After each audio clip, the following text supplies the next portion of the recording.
Hoje a TV Vermelho tem o prazer de conversar com o senador Fabiano Contarato, da Rede do Espírito Santo.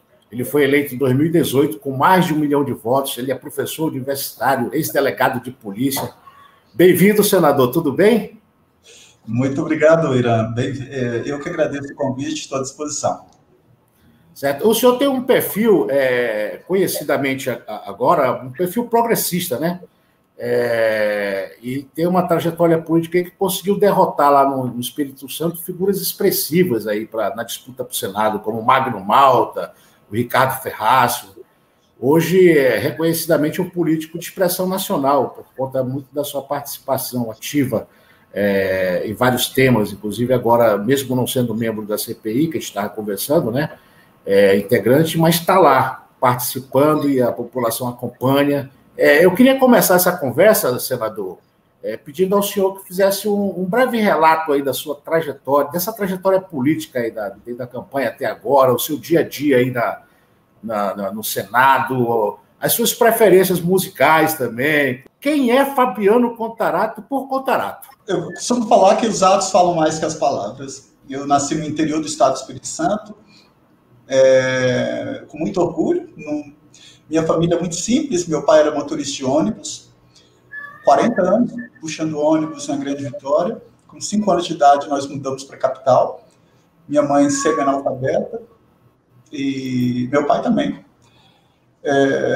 Cuidaram de 6 filhos, eu sou o mais novo de 6. Então, nós temos 4 homens e 2 mulheres. Sempre estudei em escola pública, sempre usei o Sistema Único de Saúde.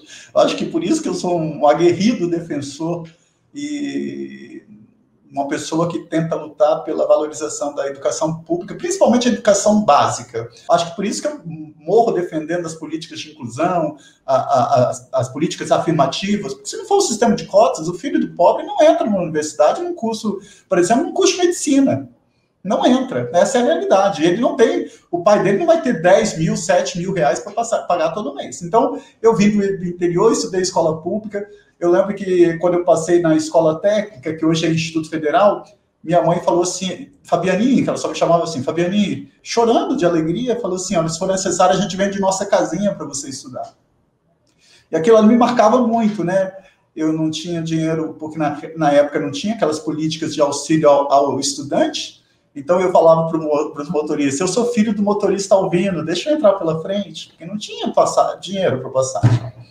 E eu estou falando isso porque eu tenho muito orgulho disso, porque quando você vem dessa história, a ocasião não faz o ladrão, ela revela. Eu estudei ali, fiz escola técnica, depois fui fazer meu curso de graduação em Direito, e passei no concurso para delegado, em primeiro lugar, não estou falando por isso, mas é porque eu sempre sofri, porque dessa coisa também da orientação sexual, falar que no Brasil não tem preconceito, isso é uma mentira.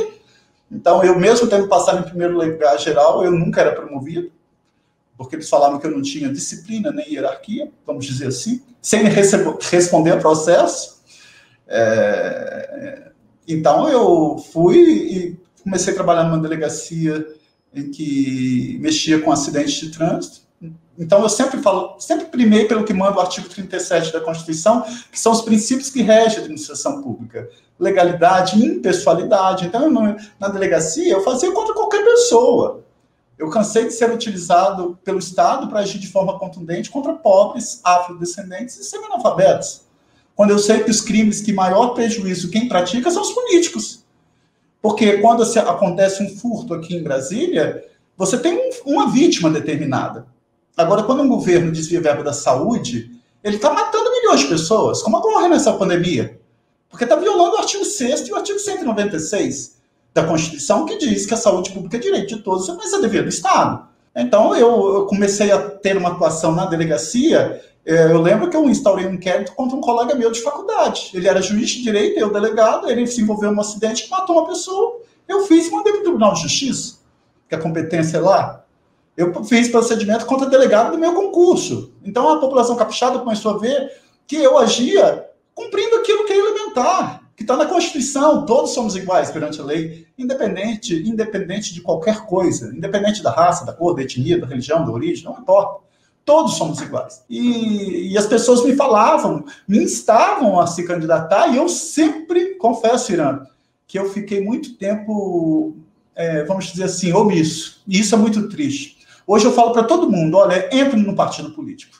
Você não precisa se candidatar, se você não quiser. Mas entra, faça parte disso, porque senão você vai continuar ratificando para manter essas pessoas que fazem da política profissão. Inclusive, quando o senhor acabou de colocar aí, né, senador, o primeiro senador assumidamente homossexual na história do parlamento, né, do Senado brasileiro, que vem disso aí, desse seu conselho de ir para o fronte político, assumir uma posição partidária, ou seja, o que se chama de minorias hoje precisam estar lá presente para enfrentar essas pautas todas. Então, parabéns por isso. Então, vamos partir aqui para a CPI. Eu falava aqui que a CPI, fazendo um pouco da cronologia, ela começa ali fazendo a investigação sobre o tratamento precoce, aquela coisa da cloroquina, medicamentos não recomendados, sem eficácia de comprovação científica. Aí vem essa questão da imunidade do rebanho, o gabinete paralelo, né, a usurpação da função pública. Aí depois vem o atraso na vacina, a demora de ajuda no oxigênio em Manaus. Essa primeira fase da CPI, o senhor como ex-delegado de polícia, com essa experiência toda, né?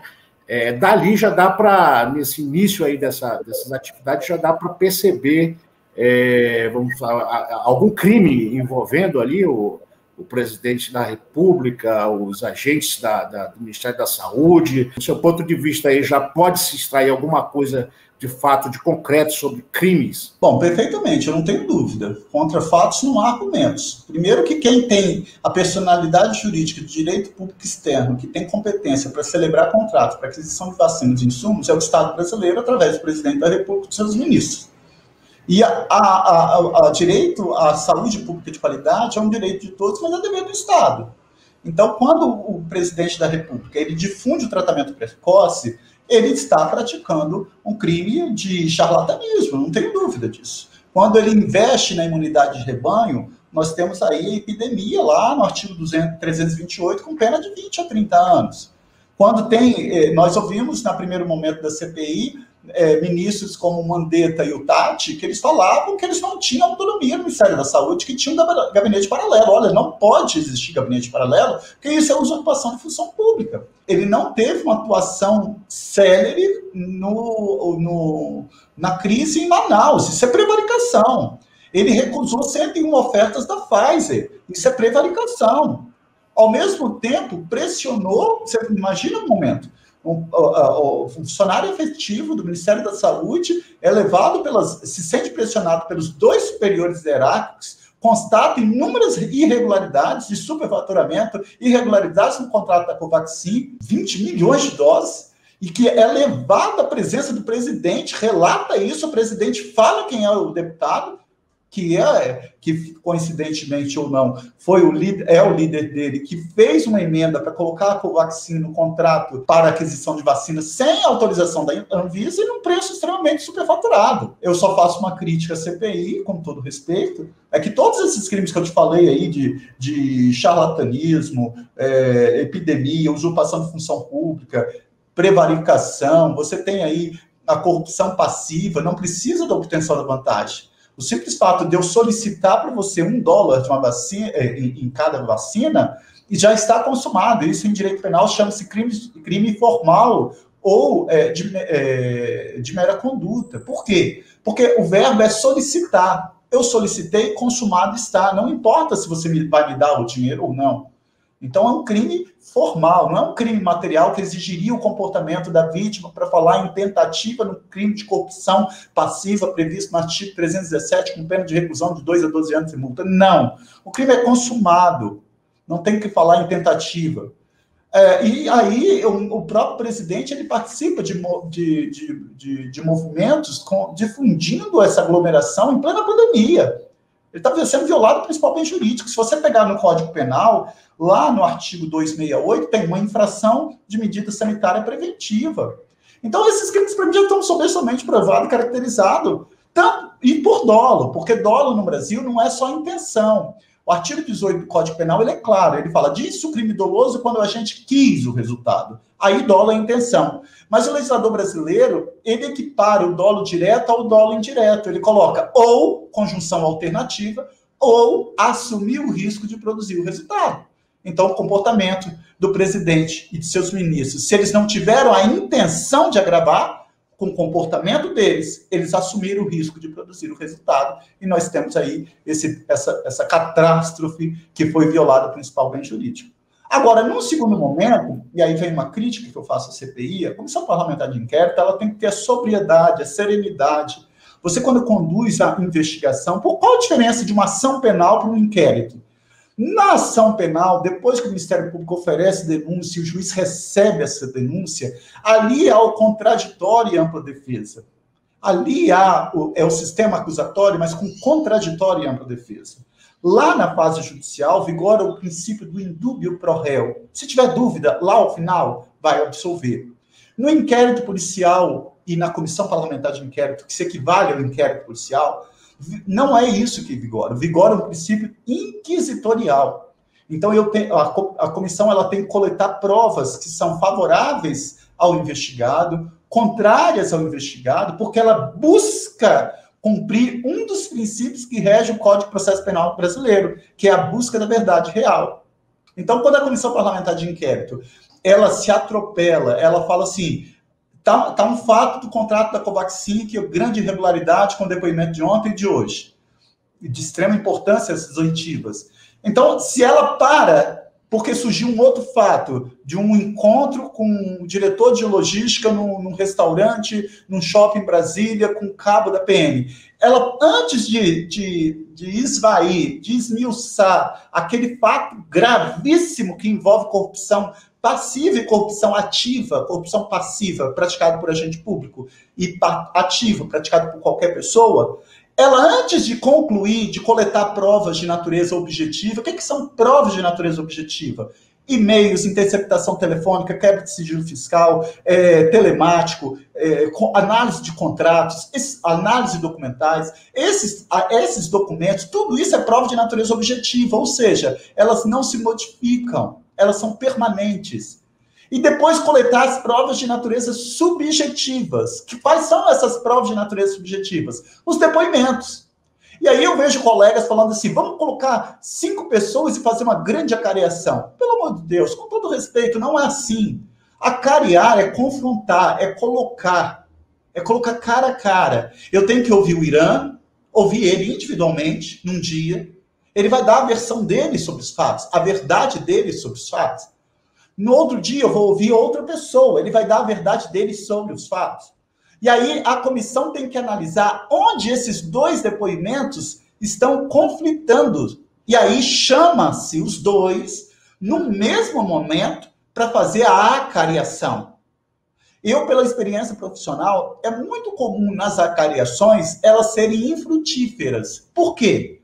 Porque quando você chama os acareados, eu falo assim, que perguntado ao depoente Irã se ele mantém o seu depoimento, que afirmou que no dia tal, às tantas horas, ele recebeu a proposta de $1 por vacina do senhor fulano de tal, pelo mesmo por dito que mantenham o depoimento. Que perguntado ao senhor fulano se no dia tal ele ofereceu, ele vai falar, não, ele está mentindo. Então, os acareados, eles normalmente, numa acareação, eles mantêm o depoimento deles. Eles vão falar, não, realmente eu faltei com a verdade, eu falei isso. Pode acontecer? Pode, mas de 0 a 100% isso é muito difícil. Então eu acho que o grande equívoco na CPI é quando ela não completa um ciclo.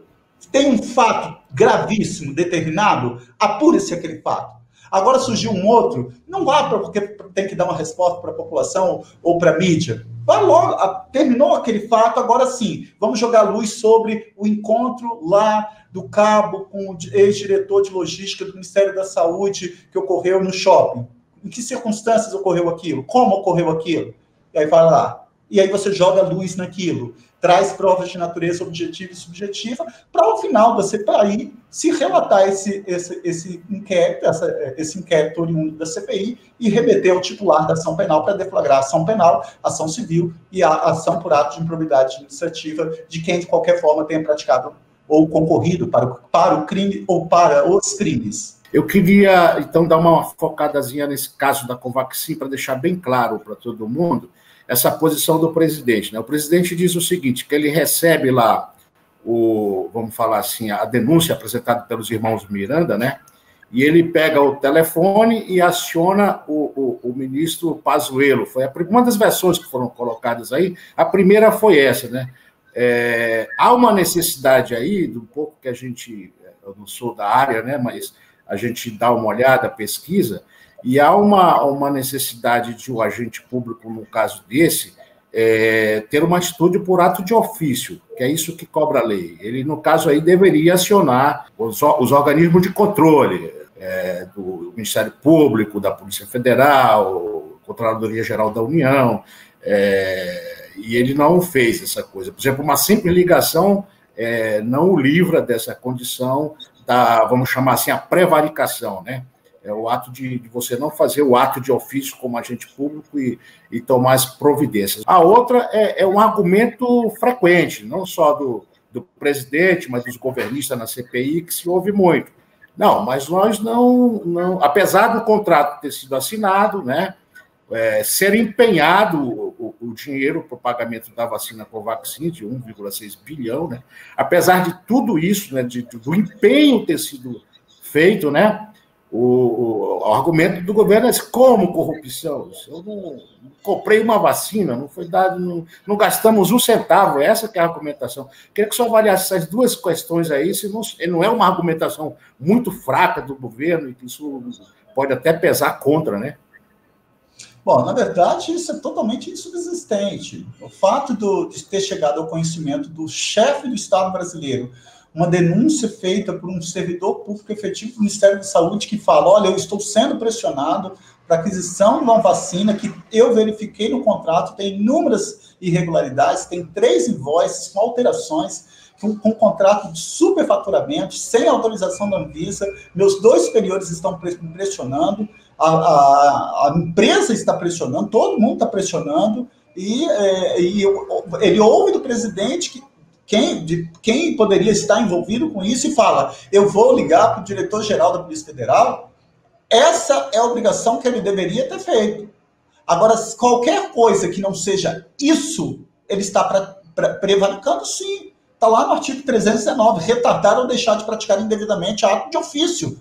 Mesmo porque, nos crimes de ação penal pública incondicionada, o que vem a ser isso? In é um prefixo que quer dizer sem, independe de condição. Ele tem que fazer de ofício, deve ser feito, sob pena dele incorrer no crime de prevaricação. Tanto é que eu fui um dos subscritores da representação em desfavor do presidente da República, prevaricação, e que foi acolhido lá pela ministra Rosa Weber, que determinou o PGR que instaurasse um inquérito por prevaricação. Então esse fato, para mim, está mais do que evidenciado, e não só esse. Quando ele recusou 101 ofertas da Pfizer, ele é responsabilizado e ele não pode transferir isso para qualquer pessoa.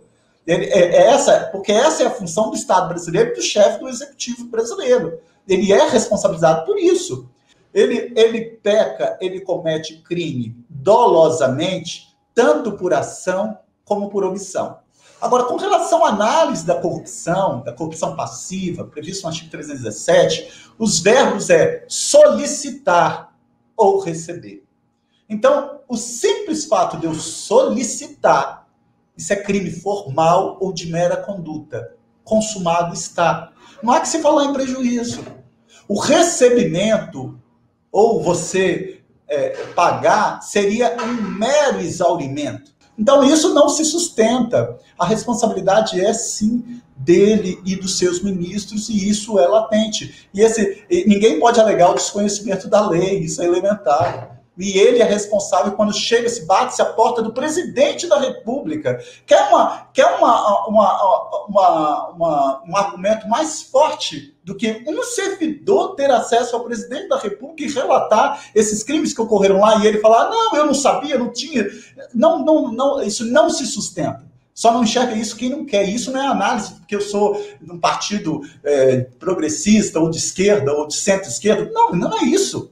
Eu estou falando aqui com uma pessoa que lida com direito, não tem como. E lembrando aqui, destacando que, de fato, essa ação no Supremo Tribunal Federal, de autoria do senador Contarato, o senador Randolfo Rodrigues e o Jorge Cajuru. Foram os 3 que deram entrada lá e que resultou nisso aí tudo, inclusive com um inquérito aberto na Polícia Federal, onde o presidente vai ter que explicar essa situação que o senador acabou de relatar, né? Senador, para terminar aqui, gostaria que o senhor deixasse aí bem claro a sua convicção, a sua expectativa com relação àquela velha célebre, apesar do apoio popular que tem a população está dando um apoio danado aí para essa CPI, está achando que as coisas estão caminhando certo, pelas últimas pesquisas que foram apontadas aí, e relatadas sempre pelo senador Renan Calheiros, né? Mas a sua expectativa com aquela velha pergunta de sempre, aquele velho questionamento, isso aí não vai dar em pizza, isso não vai dar em nada, eu queria que o senhor finalizasse com isso e já agradecendo o seu comparecimento aqui, aquela pergunta, né? Isso não vai dar em pizza? Senador, bom, eu espero, no fundo do meu coração, que não dê, porque a Constituição Federal é clara. Quando ela determina que, ao término da comissão parlamentar de inquérito, você tem um fato determinado, você tem um prazo certo, e você tem um número de assinaturas, você joga a luz, coleta provas de natureza objetiva e subjetiva, e você relata e individualiza a conduta de cada pessoa. Quero deixar claro também que, em direito penal, existe chamada codelinquência, ou concurso de agentes, ou concurso de pessoas. O que é isso? O artigo 29 do Código Penal diz o seguinte: quem de qualquer forma concorre para o crime, incide nas mesmas penas a este combinado na medida de sua culpabilidade. O que é quem de qualquer forma concorre para o crime? Autor de um crime no Brasil é quem pratica ação nuclear, o verbo do tipo. Autor num crime de homicídio é quem mata, porque o verbo do homicídio do artigo 121 é matar alguém. Então, se eu dou a arma para você matar uma pessoa, e você assim faz, você é autor. Eu não estou praticando a ação nuclear de matar. Eu dei a arma. Então, eu não sou autor desse crime. Mas eu vou responder pelo mesmo homicídio. Não como autor. Mas aí, quando você tem mais de um autor na prática de um crime, chama-se coautor. Por exemplo, 2 pessoas esfaqueiam uma vítima. Ambas estão praticando a ação nuclear matar. Mais de um autor, chama-se a isso coautores. E existe a terceira figura, que é a figura do partícipe. O partícipe moral, ele pode ser na forma de induzimento. O que é induzimento em um crime? É você plantar a ideia. É eu dar a ideia a você para você matar alguém, por exemplo. Então eu falo, olha, se fosse você, eliminava ele está atrapalhando a sua vida. Então você não tinha ideia, eu fui partícipe moral na forma de induzimento. E você vai lá e mata, você é autor, eu sou partícipe moral na forma de induzimento. O partícipe pode ser moral na forma de instigação. Instigar é reforçar a ideia que você já tinha. Se você chega para mim e fala que você está pensando seriamente em matar, e eu reforço essa ideia, eu estou sendo partícipe moral na forma de instigamento. E você tem ainda o partícipe material na forma de auxílio. Que é um auxílio. Eu levo você com o carro para praticar o roubo, eu sou motorista para você praticar o furto, eu levo você até o local para você matar a vítima. Então, no Brasil, não há diferença entre autor, coautor ou partícipe. Não há diferença. Foi adotada a teoria unitária ou monista. Quem, de qualquer forma, concorre para o crime, seja autor, coautor ou partícipe, responde pelo mesmo crime. Isso não sou eu que estou dizendo, é o Código Penal, no artigo 29, desde 1940. Então, eu espero que a CPI relate esse inquérito, atribuindo, individualizando as condutas de quem, de qualquer forma, concorreu para o crime. E atribua a responsabilidade e remeta ao Ministério Público para que ele deflagre a ação penal, a ação civil e a ação por atos de improbidade administrativa. Eu entendo que nessa primeira fase, quando eu falei em todos esses crimes ali praticados, tratamento precoce, imunidade de rebanho, gabinete paralelo, mudança da bula da cloroquina, demora no atendimento em Manaus, demora da aquisição da Pfizer, irregularidades de contrato, suspeita de corrupção passiva, eu espero que a comissão saiba individualizar essas condutas, atribuindo quem são esses autores, coautores e partícipes na prática de todos os crimes. Porque aí você poderia falar assim, mas quando tu pratica mais de um crime, como que fica isso? O Código Penal chama-se isso de concurso de crimes. Está no artigo 69, que ele fala: quando o agente, mediante mais de uma ação ou omissão, pratica 2 ou mais crimes idênticos ou não, aplica-se cumulativamente as penas. Pega a pena da corrupção, pega a pena da prevaricação, pega outra pena da prevaricação, pega a pena da usurpação da função pública e vai somando essas penas. Pode dar 300, 400, não importa a quantidade de anos. Mas é isso que ocorre. Então eu espero, como cidadão, como parlamentar e como não membro, nem titular, nem suplente da CPI da Covid, que a Comissão Parlamentar de Inquérito dê uma resposta não por revanchismo ou por ideologia política, mas uma resposta embasada dentro do Código Penal, do Código de Processo Penal, dentro da própria lei que regula os atos de improbidade administrativa, porque quando o presidente da República participa de movimentos antidemocráticos, por exemplo, para atacar a imprensa, para atacar o Supremo Tribunal Federal, para fechar o Congresso Nacional, ele está praticando crimes de responsabilidade previstos na Lei 1079 de 1951. Então, nós temos aí um rol de crimes políticos, um rol de crimes comuns que devem ser responsabilizados para quem, de qualquer forma, tenha concorrido para o crime. Eu que agradeço a oportunidade, o espaço, me coloco sempre à disposição. Finalizo, como eu disse, que eu amo poesia, com uma frase de Tiago de Mello, que ele fala assim: nós não temos caminho novo. Grande poeta, Tiago de Mello. Isso. Ele fala: nós não temos caminho novo. O que temos de novo é o jeito de caminhar.